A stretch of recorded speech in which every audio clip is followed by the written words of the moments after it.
오늘은 우리 교회가 세워진 지 41주년이 되는 기념주일이기도 합니다. 잘 아시는 바와 같이 1980년 9월 29일 날 주공아파트 14동 101호 남기흥 집사 집에서 모여서 첫 예배를 드립니다. 지금 우리 남기흥 집사님이 저 하곡동 치유하는 교회 장로로 봉직하다가 얼마 전에 은퇴를 했어요. 제가 종종 소식을 듣기도 합니다. 거기에서 9월 29일 첫 예배를 드렸는데 사실은 그 첫 예배 첫 목회자가 김용혜라고 하는 전도사님이에요. 근데 이분이 한 달 만에 밤짐을 싸고 얻은 거 갚았어요. 개척 예배는 드렸는데 교역자가 없어진 겁니다.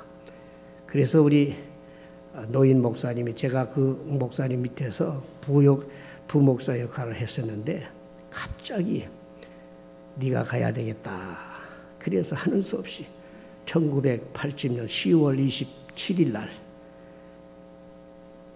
지금 여수 순복음교회를 사임하고 그 교회에서 제가 다시 개척을 나왔는데 그 개척지는 이제 도원동 2-2번에 사는 어느 주택 조그마한 헛간을 빌렸어요.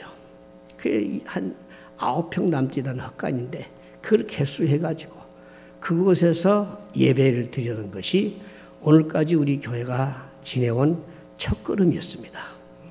우리 교회가 세워지면서 제 마음속에 우리 교회의 핵심 가치가 뭘까? 우리가 절대 가치로 여겨야 할 것이 뭘까? 그걸 생각하면서 5가지를 제시해드렸습니다. 첫째는 예배예요. 우리 교회는 예배가 살아있는 교회가 되어져야 된다. 예배가 무미건조하고 예배에 아무런 감동도 없고 예배에 어떤 역사도 없으면 안 되겠다. 그래서 그것을 집중적으로 하나님 앞에 부르짖고 기도하면서 예배가 우리 교회의 핵심 가치다. 절대 가치다. 이 생각을 갖게 된 겁니다. 두 번째는 선교예요. 하나님이 이 땅에 교회를 세우신 두 번째 이유가 뭘까? 물론 첫째 이유도 선교이지요. 그래서 얼마 지나지 않아서 우리 교회가 어렵지만은 이웃 교회를 돕기 시작했어요. 지금까지 한 번도 중단해 본 적이 없습니다.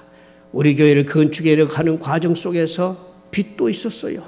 사실은 어려움도 있었어요. 그러나 교회가 지원하는 교회를 한 번도 아직 멈춰보지를 않았습니다. 계속해서 지금도 한 달이면 약 130만 원 정도의 지원금이 나가고 있습니다. 또 하나는 교육이에요. 예수님께서 이 땅에 사역을 하실 때에 교육에 얼마나 많은 시간을 할애하셨는지 몰라요. 제자들을 양육하고 예수 믿고 주님께로 돌아온 사람들을 여러 가지 면에서 훈련을 하셨어요. 우리 교회도 마찬가지죠. 그래서 예수님 믿고 그냥 다니는 사람이 되면은 그리스도인으로서 성숙함이 없어요. 그런데 교육, 훈련을 통해서 어떻게 믿는 것인지, 교회 생활은 어떻게 하는 것인지, 전도는 어떻게 하는 것인지, 성도의 교제는 어떻게 나누는 것인지, 구체적으로 교리에서부터 생활까지 우리가 교육을 해야 한다. 그런 차원에서 여러 프로그램을 통해서 교회의 교육을 수없이 시도했습니다. 그것이 세 번째 우리 교회의 핵심 가치였습니다. 네 번째는 우리가 봉사하는 거예요. 섬김이 없는 교회는 교회가 아닙니다. 예수님께서 이 땅에 오셔서 섬김의 본을 보여주셨어요. 우리 모두가 함께 섬김을 받으려고 하면은 그건 이미 교회가 교회답지 않아져요. 그러나 자꾸 섬기려고 하면은 내가 몸 들이고 물질 들이고 시간 들이고 재능 들여서 자꾸 섬기려고 하면은 교회는 아름다워져요. 향기 있는 교회가 되어집니다. 오늘을 계기로 해서 저나 여러분이 다시 한번 우리 모두가 봉사의 한 지체가 되셔서 섬기는 삶을 이루어갈 수 있기를 간절히 바랍니다. 그리고 마지막 5번째 가치가 소위 친교였어요. 교우들 간에 소위 코이노니아를 이루는 거예요. 누가 어떻게 되었는지, 누구에 대한 관심을 갖고 위에서 기도를 해주고 권면해주고 돌아보면서 사랑과 선행을 격려하는 친교. 인간적인 친교가 아니에요. 세상에서는 친교라고 하면은 학연과 지연과 혈연을 따라서 친교가 이루어집니다. 그러니까 같은 학교, 같은 지역, 그러면 친교가 안 되어져. 그런데 교회는 그 모든 것을 초월해서 누구라도 어린 아이로부터 시작해서 어르신에 이르기까지 다 예수 믿는 사람이면 예수님 중심으로 해서 전부 다 한 가족 공동체예요. 천국 가족 공동체입니다. 중요한 것은 친교의 정신을 갖는 거예요. 위에서 함께 기도해 주고 또 문제가 있으면은 어떤 해결책을 살펴보고 격려하고 위로해 주는 그 모습, 그게 친교이죠. 아름다운 친교가 있는 곳에는 사랑의 향기가 있어요. 우리 모두 그런 축복이 된 아름다운 교회의 모습, 우리 교회의 5대 핵심 가치임을 잊지 말고 기도할 때마다 언급해 나가야 돼요.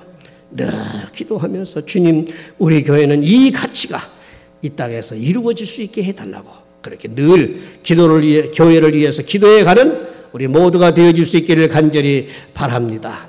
우리 주님께서 이 땅에 세우신 가장 훌륭한 거룩한 기관은 두 가지입니다. 하나는 가정이고 하나는 교회예요. 가정도 하나님이 세우셨고 교회도 하나님이 세우셨어요. 이것은 굉장히 밀접한 관계를 갖고 있어요. 가장 아름다운 이상적인 교회의 모습이 뭐냐? 가정 같은 교회예요. 가장 이상적인 가정이 어떤 가정이냐? 교회의 기능이 있는 가정이에요.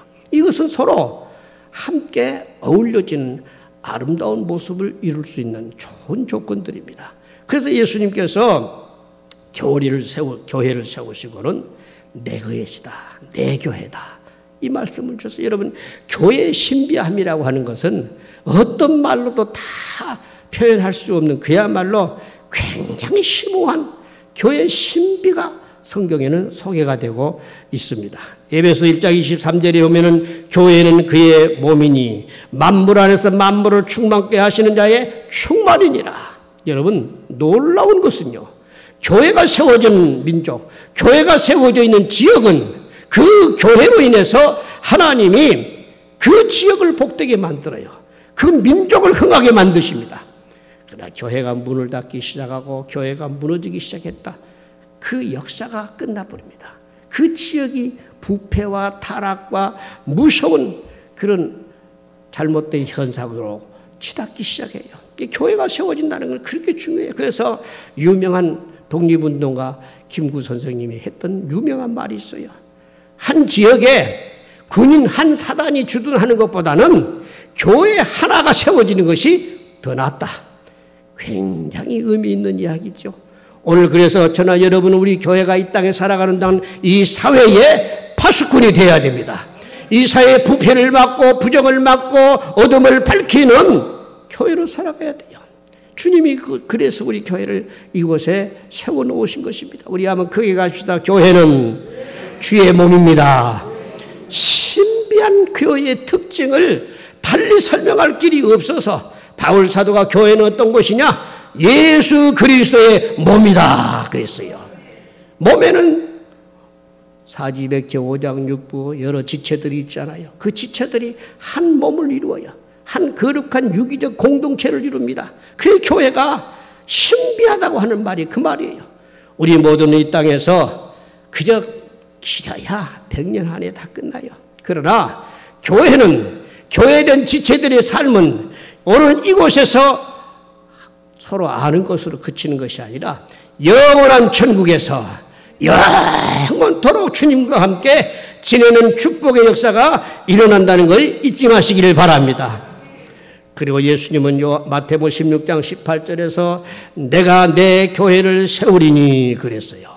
주님의 교회예요. 주님이 세우셨다는 말씀이에요. 이 땅에 어느 교회든 간에 뭐 이름말은 다 다를 수 있지만은 그러나 그 이름은 그 교회를 세운 어떤 주인을 말하는 게 아니에요. 지역을 대표하고 어떤 상징적 의미를 갖고 있습니다만은 그러나 교회의 주인은 예수님이십니다. 오늘 저와 여러분의 주인이 예수님이십니다. 우리 교회의 주인도 예수님이십니다. 그렇기 때문에 교회는 당연히 주인 되신 예수님 앞에 언제나 겸손히 무릎 꿇고 하나님이 인도해 주시기를 하나님의 뜻을 묻는 그런 아름다운 모습을 가지셔야 돼요. 그게 교회된 삶의 모습이에요. 그리고 교회는 계시록 21장 2절에 보면은 내가 봄에 거룩한 성 새 예루살렘이 하나님께로부터 하늘에서 내려오니 그 예비한 것이 신부가 남편을 위하여 단장한 것 같더라. 한마디로 교회를 신부로 표현합니다. 예수 그리스도의 신부. 오늘 저와 여러분이 영적인 이 의미를 잘 이해하고 살아간다고 하면은 오늘도 내가 이 땅에 살아가는 동안 교회가 얼마나 영광스러운 것인가, 교회가 얼마나 주님이 보시기에 사랑스러운 것인가를 알게 됩니다.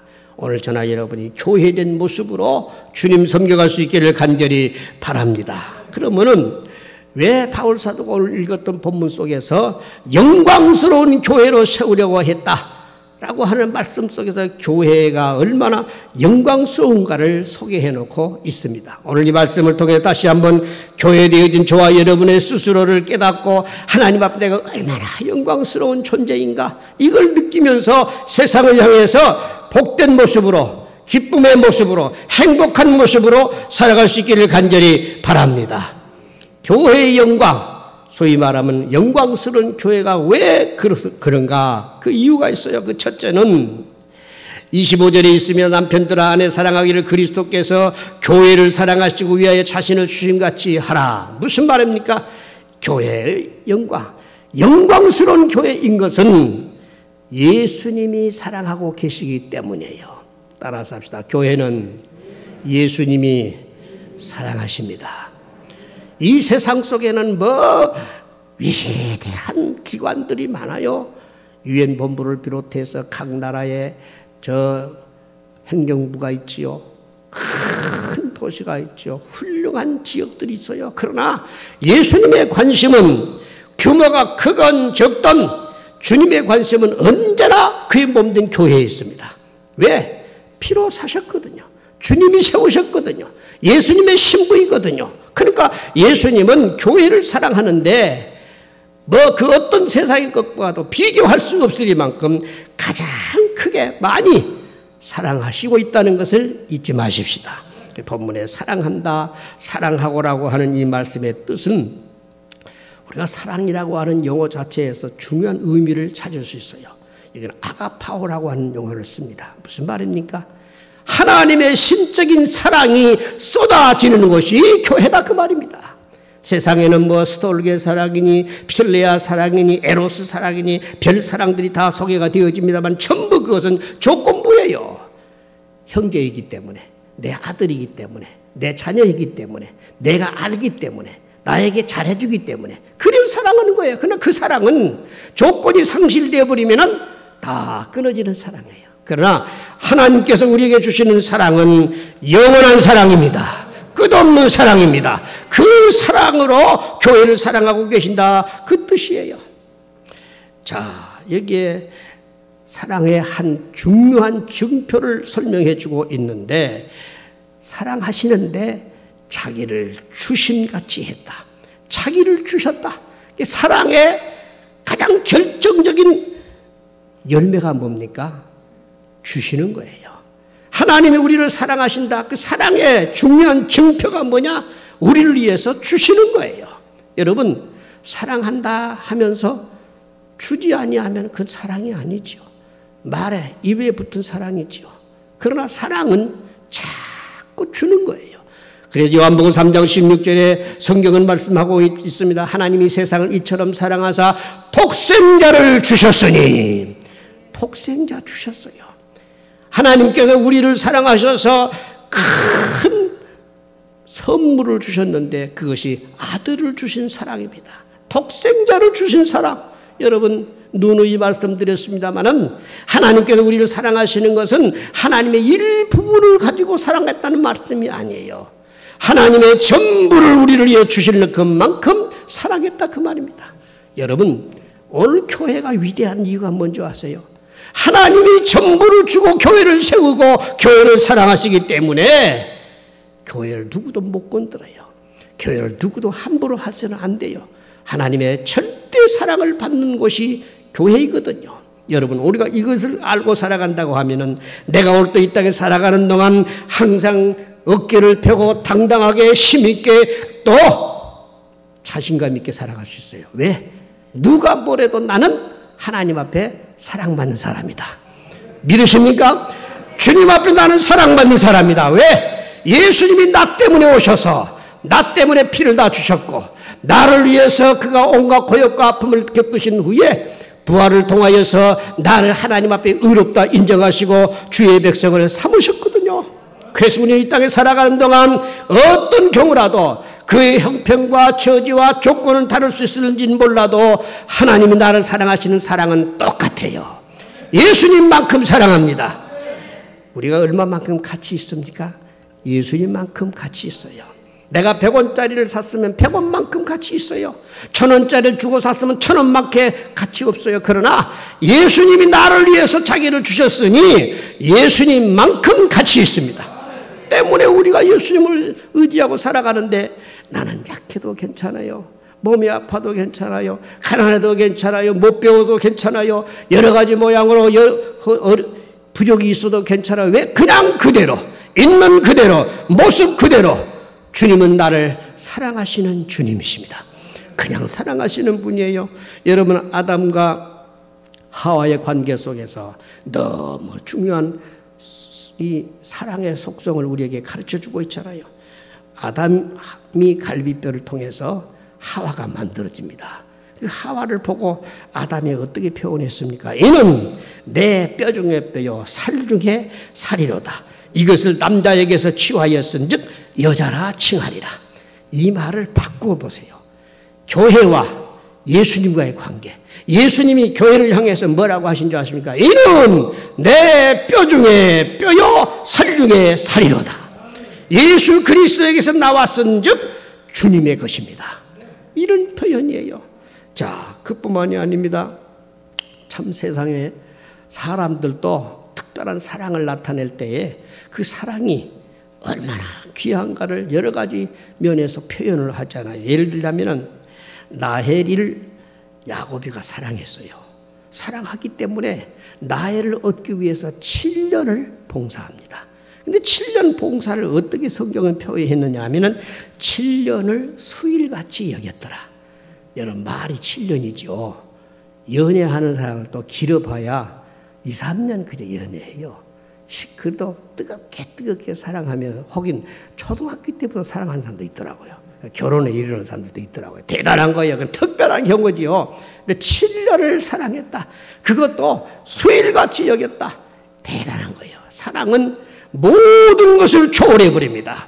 조건도 처지와 형편도 다 극복해버려요. 여러분 우리 예수님께서 우리를 사랑하기 때문에 사랑 안에서는 계산이 없습니다. 따지지 않습니다. 왜? 사랑 속에 다 담겨버렸거든요. 그런데 사랑하지 않는 사람의 경우는요 조금 뭐 해놓고 계산을 하려고 해요. 너무너무 안타깝죠.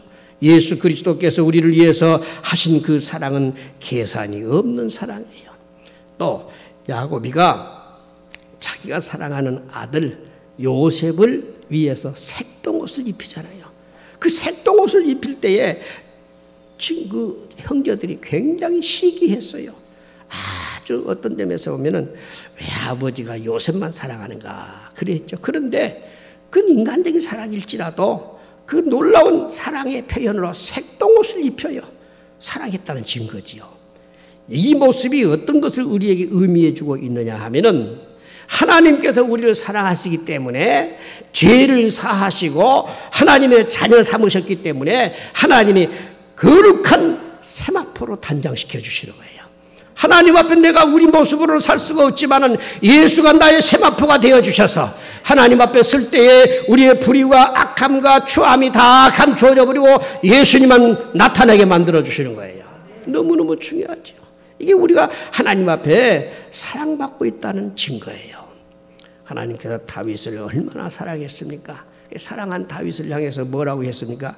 내가 이새의 아들 다윗을 만나니 내 마음에 합한 자로다. 내가 이를 통해서 내 뜻을 이루리라. 여러분 참 신기한 것은요, 사랑받는 사람들 간에는 서로 통해요. 사랑하지 아니하면요 무슨 말을 하는지, 무슨 눈치를 보내는지, 무슨 사인을 하는지 알 길이 없어요. 근데 사랑하면 눈빛만 봐도 알아요. 아, 뭘 원하는구나, 뭘 필요로 하는구나. 사랑하는 사람들께는 통하는 거예요. 다윗이 하나님을 사랑하고 하나님이 다윗을 사랑했기 때문에 다윗을 만난 즉 내 마음이 아파다. 내가 내 뜻을 너를 통해서 이루겠다. 놀라운 사실이죠.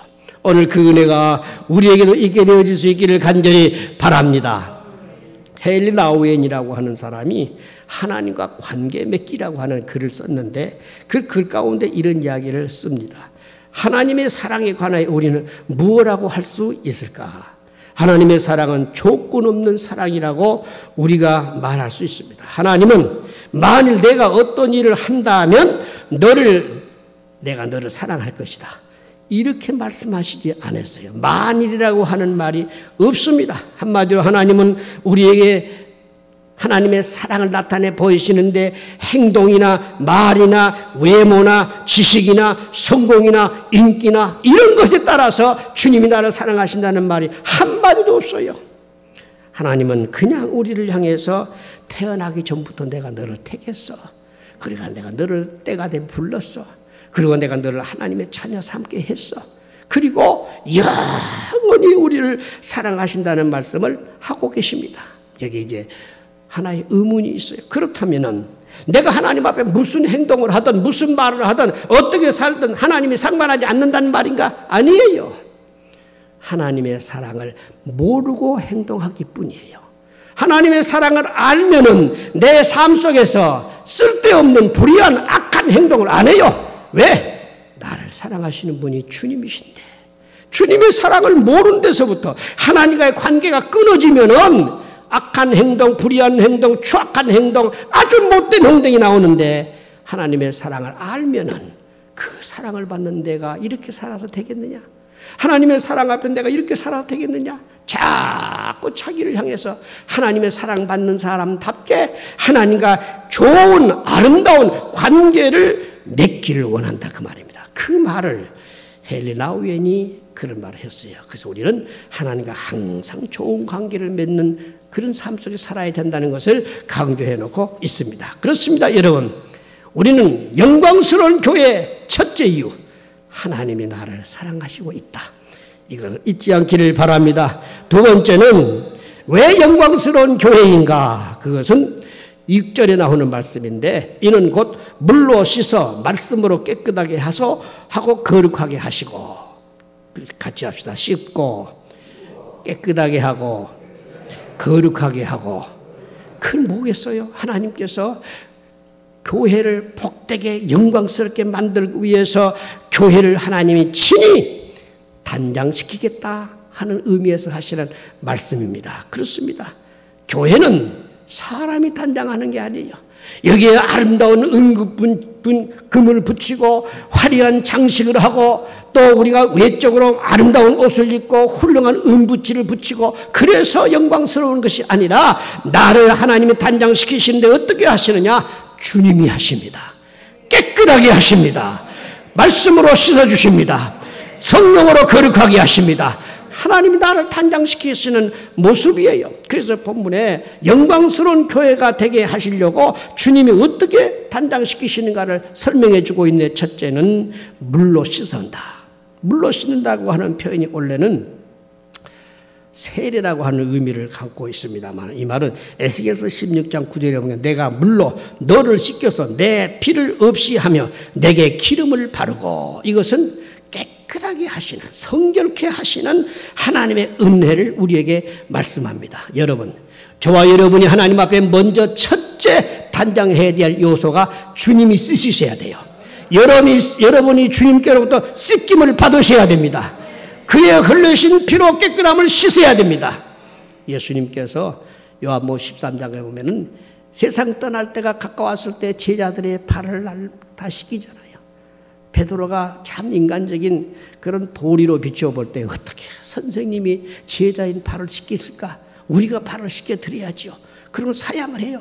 주님, 아닙니다. 내가 발을 씻겨드려야죠. 어떻게 주님이 내 발을 씻깁니까? 그때에 예수님이 그런 말을 해요. 내가 너를 씻지 아니하면 너는 나와 아무 상관이 없느니라. 상관이 없다는 말씀을 듣자 베드로가 그냥 후닥닥 정신이 번쩍 들었어요. 주님이 상관이 없으면 나는 아무것도 아니에요. 그래서 나를 씻겨주실 것뿐 아니라 목욕까지 시켜주세요. 목욕까지 시켜달라고 하잖아요. 여러분, 우리는 주님이 나를 씻어주셔야 돼요. 우리의 죄와 허물과 저주와 가난과 모든 이 세상의 실패의 아픔들을 주님이 씻어주셔야 됩니다. 그런데 신기한 것은 그냥 씻지를 않아요.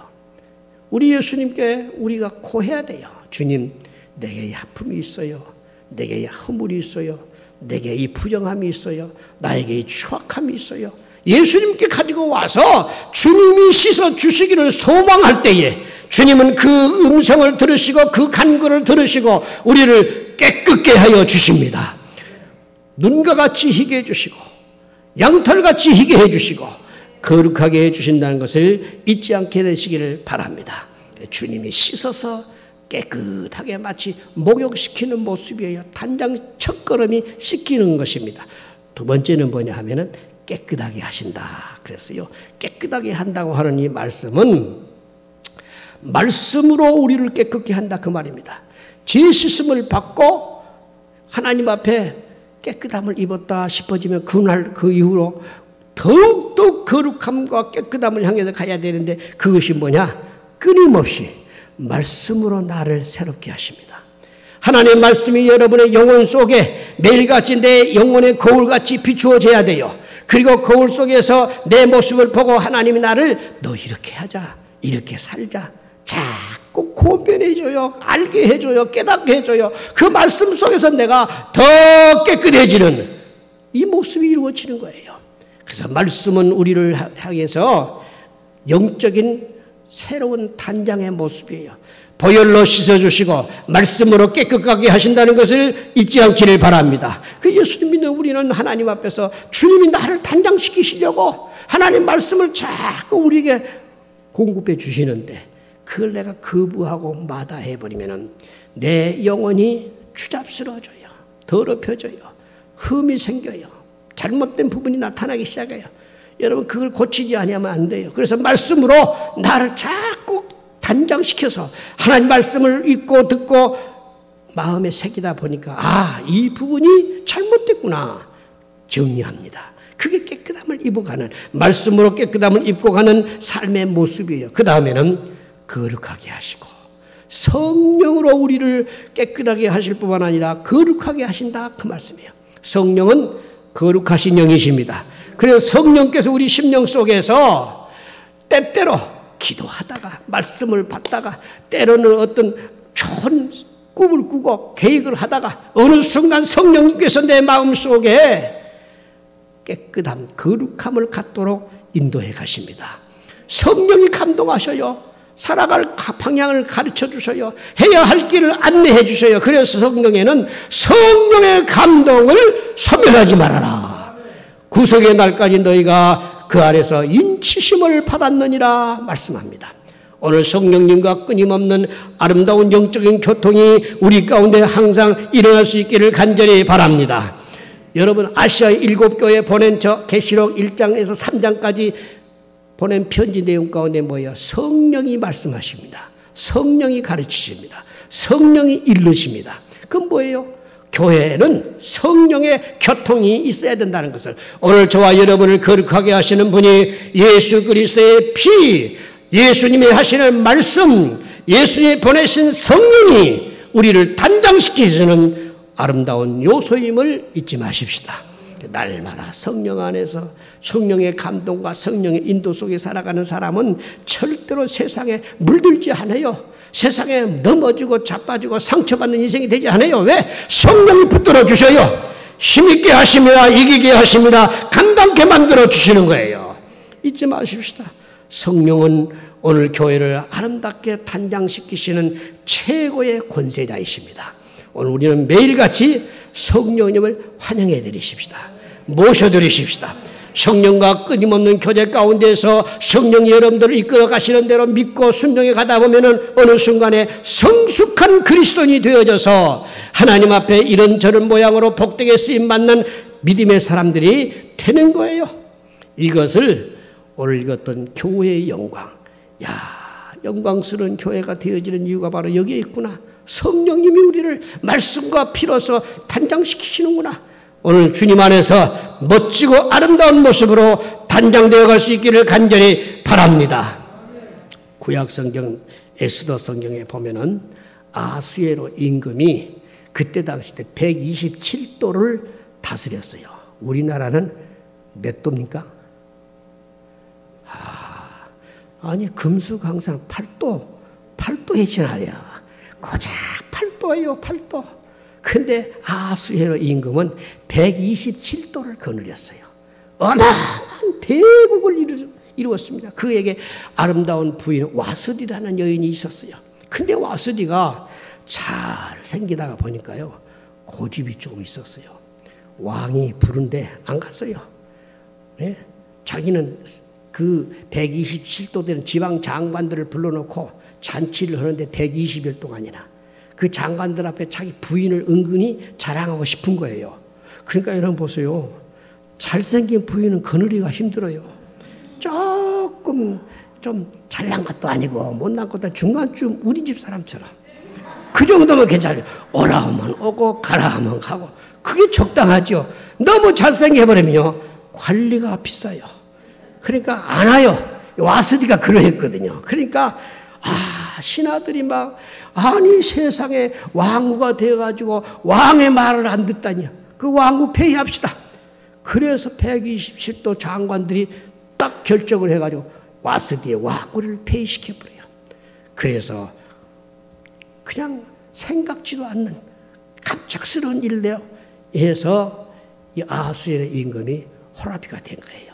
그래서 신하들이 가만히 있으면 안 되겠다 해서 후 왕후를 간택합시다. 그래서 1년 동안을 각 27도에서 다 고운 사람들, 훌륭한 조건을 가지고 있는 교수들을 불러올립니다. 그 중에 하나가 바로 에스더예요. 에스더를 얼마나 참 하나님이 멋지게 단장시키셨던지 헤게라고 하는 여인을 통해서 에스더를 1년 동안 단장시킵니다. 그 장면이 에스더 1장 19절 이하에 나오는 말씀인데 여기에 12달 동안 6달은 몰약으로 단장하고 6달은 다양한 향품으로 단장을 해요. 세상에 한 시간만 단장해도 괜찮아요. 근데 조금 괜찮은 사람들은요 1시간 이상 더 걸리더라고요. 어디를 가자 했으면은 언제 시간이 제일 많이 잡혔냐면 화장하는 시간이에요. 1-2시간 걸립니다. 우리 집사람 한 10분이면 끝나버려요. 단장할 거 별로 없어요. 근데 조금 이상한 사람들요 1시간, 2시간 앞에 앉아서 때렸다 부셨다 그냥 붙였다 별짓거리 다 하잖아요. 그런데 에스더는요 1년 동안 단장을 해요. 놀라운 사실. 그러니 얼마나 향기 진동하고 멋지고 맵시 있는 여인이 됐겠습니까? 그래서 아수엘에게 발탁이 되어서 그 엄청난 이 메데파사의 왕후가 되어버립니다. 여러분 보십시오. 단장이 그렇게 중요한 거예요. 하물며 하나님께서 만왕의 왕 되신 예수 그리스도를 위해서 우리를 그의 신부로 삼으셨으니 적당하게 단장할 것 같습니까? 아니에요. 평생 동안 하나님은 우리를 단장시키십니다. 에스더는 1년만 단장했지만은 예수 믿는 저와 여러분은 하나님 앞에 서는 날까지 예수의 흘린 십자가의 피로 단장시키고 말씀으로 단장시키고 성령으로 단장시키십니다. 이런 엄청난 축복을 살아가는 우리인데 어찌 그 교회가 영광스럽지 않겠느냐 그 말입니다. 우리 모두는 영광스러운 교회요. 주님이 나를 이렇게 최고의 주님의 신부감으로 단장시키고 계시는구나. 이걸 생각해 보셔야 돼요. 그래서 우리는 예수님 앞에 늘 순종하고 가면은 멋진 모습으로 단장되어 갑니다. 베드로전서 3장 3절에 베드로 사도는 그렇게 말씀하고 있어요. 예수 믿는 우리에게 너희는 겉단장하지 말아라. 머리를 꾸미고 은급문을 붙이고 그런 외모 단장하지 말고 너희 속사람을 온유함과 겸손함으로 하나님 앞에 단장해라. 이렇게 표현해요. 예수 믿는 성도의 단장을 그렇게 가르쳐주고 있습니다.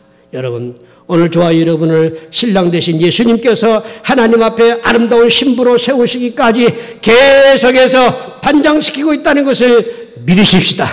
그래서 이 땅의 교회는 영광스러운 교회예요. 함부로 누가 건들 수 없도록 주님이 그렇게 각별한 관심과 사랑으로 단장시킨다는 걸 잊지 마십시다. 마지막으로 왜 영광스러운 교회인가? 본문 27절에 자기 앞에 영광스러운 교회로 세우사 티나 주름 잡힌 것이나 이런 것들이 없이 거룩하고 흠이 없게 하려 하심이라. 크게 같이 합시다. 티나 주름 잡힘이나 흠이 없게. 이게 뭘 말하느냐 하면은 우리 하나님께서 조금 더 트집 잡을 것이 없게 만드시는 분이시다 그 말입니다.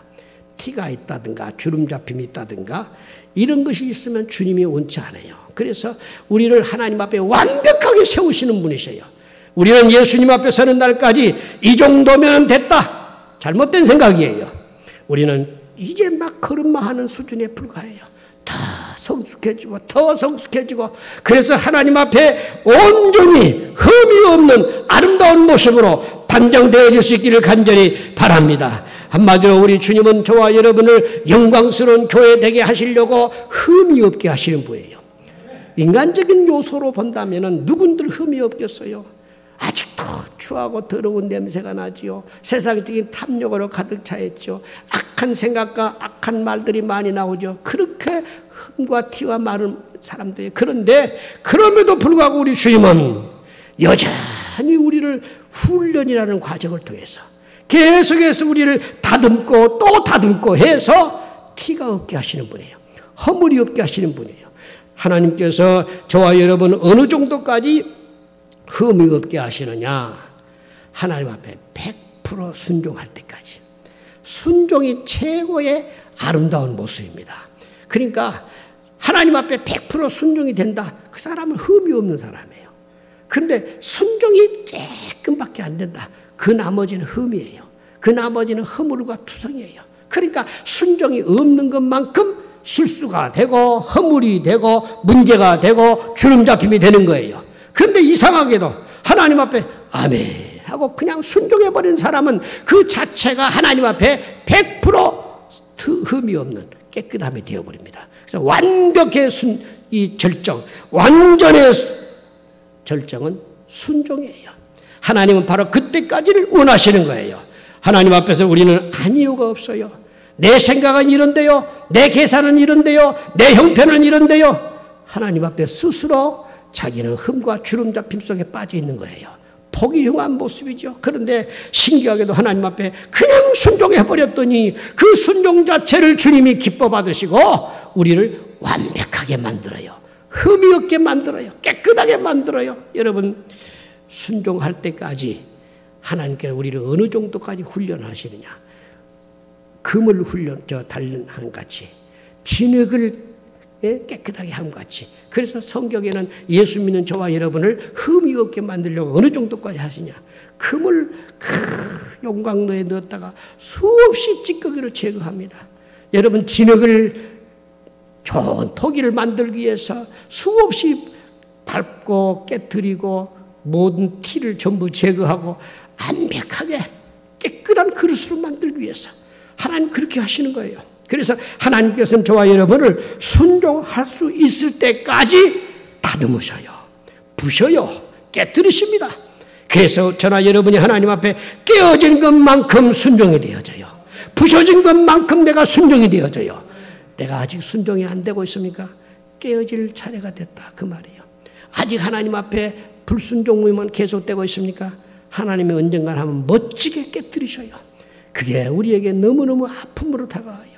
너무너무 고통스럽게 다가와요. 그런데 그걸 통해서 하나님의 뜻을 이해하게 된다면 하나님 나를 깨뜨리시는구나. 나를 다듬으시구나. 다듬는 그것을 통해서 하나님은 나를 결국은 흠이 없게 하시고 깨끗하게 거룩하게 만들어 가시는 주님이심을 잊지 않게 되시기를 바랍니다. 그렇습니다. 그래서 예수 믿는 저와 여러분을 주님이 그냥 내버려 두지 않아요. 네 멋대로 살아라 하고 버려두지 않습니다. 그렇게 하는 것만큼 깨어지는 강도가 높아요. 여러분, 돌을 깨뜨릴 때는요, 손으로 깨뜨리지 않아요. 흙덩어리는 손으로 만져도 부셔져요. 그러나 강한 돌덩어리는요, 망치가 들어가야 돼요. 아픔이 더 큽니다. 고통이 강팍한 것만큼, 완악해진 것만큼, 더 하나님 앞에 깨어져야 할 부분이 많은 것만큼 하나님은 무섭게 깨뜨리셔요.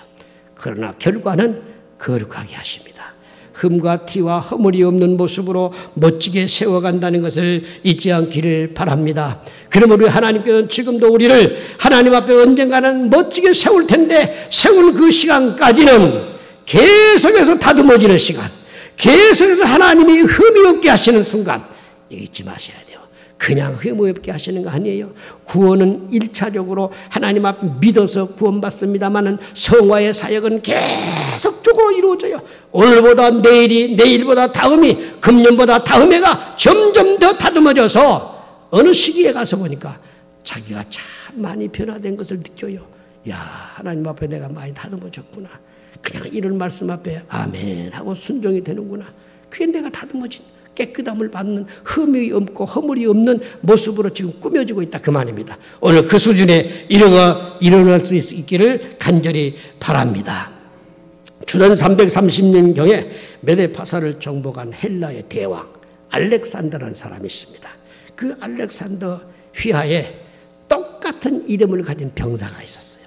근데 이 병사는 아니 세상에 보초를 쓰다가 졸지를 하지 않은가, 군인답지 못했어요.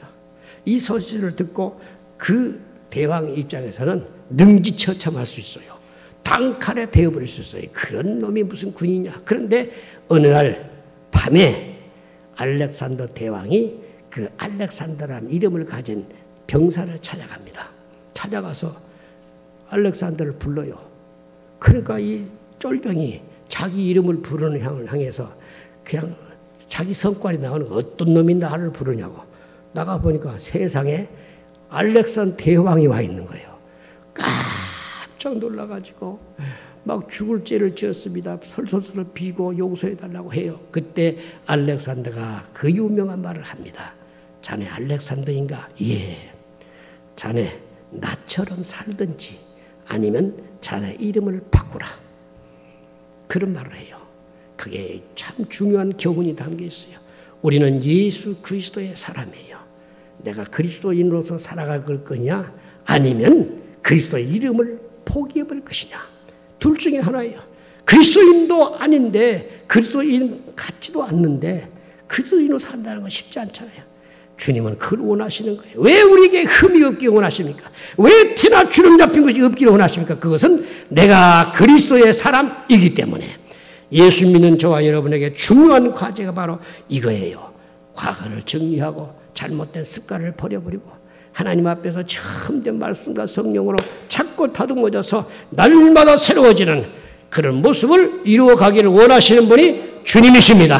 오늘 말씀을 정리합니다. 여러분, 이 땅에 주님이 피로 세우신 교회, 영광스러운 교회입니다. 이유가 뭔지 아세요? 하나님이 사랑하고 계시거든요. 그게 같이 합시다. 나는 하나님 앞에 사랑받고 있다. 믿으십니까? 그리스도의 사랑을 확신하고 살아가십시오. 나를 단장시키십니다. 말씀으로, 보혈로, 성령으로 자꾸 우리를 단장시켜 가셔요. 주님이 단장시키시는 것에 기꺼이 여러분을 맡기십시오. 하나님의 거룩한 피로 단장시키고 말씀으로 단장시키고 성령으로 단장시키십니다. 그리고 주님은 우리로 하여금 하나님 앞에 순종의 단계에 이르기까지 거룩하고 흠이 없게 나를 자꾸 훈련하셔요. 그때 내가 하나님 앞에 깨어지고 부셔지고 다스려질 것만큼 하나님이 나를 보실 때 완벽하게 순종의 수준에 이르게 만들어 주시는 거예요.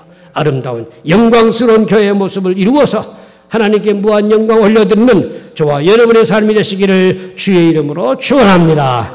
우리 나같이 한번 합심하여 시간 통성으로 기도할 텐데, 하나님 나를 영광스러운 교회 되게 하신 것 감사합니다. 주님 앞에 내가 사랑받고 있음을 깨닫게 하시고 사랑받고 있는 자답게 당당하게 살 수 있게 해주세요. 하나님께서 나를 단장시키시는 그 축복이 나에게 날마다 일어나게 해주세요. 하나님 앞에 흠과 티와 허물이 없는 순종의 사람으로 살게 해달라고 다 같이 함께 주의 일차고 통성으로 기도하십시다.